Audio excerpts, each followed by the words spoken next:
Just open the way. Oh, what's on my? But I see to comment.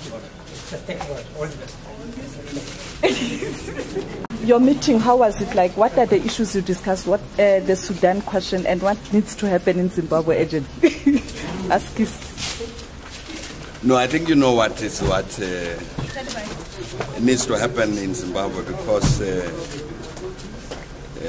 Zimbabwe government has approached SADC, I think quite correctly, to ask SADC to assist with regard to meeting the economic challenges and humanitarian challenges.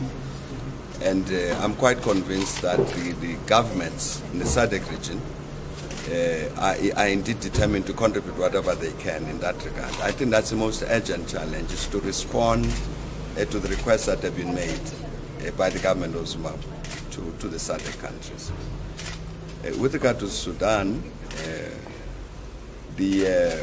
you know that the African Union decided to establish what is called a high-level panel on Darfur. So we are in the process of constituting that high-level panel. The African Union has asked me to chair the panel. We've agreed to that. And so hopefully quite early in March, the panel will get together so that we can see in what ways to make proposals to the African Union as to what the African Union might do to deal with problems of human rights violations, crimes against humanity, and so on, problems of impunity in Darfur. But at the same time, while dealing with that question, which has to be dealt with, to make sure that those interventions don't compromise the process towards finding peace in Darfur. So the Secretary General indeed looks forward to the work of the panel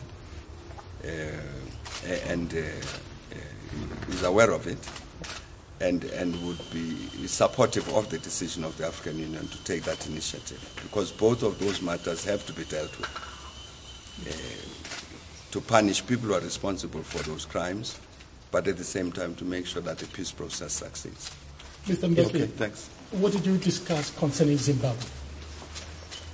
No, I mean, as I was indicating to you, the challenge that faces Zimbabwe is these challenges of economic development, humanitarian assistance, and so on.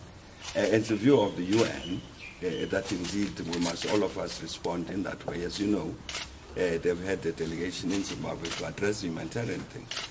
And so of one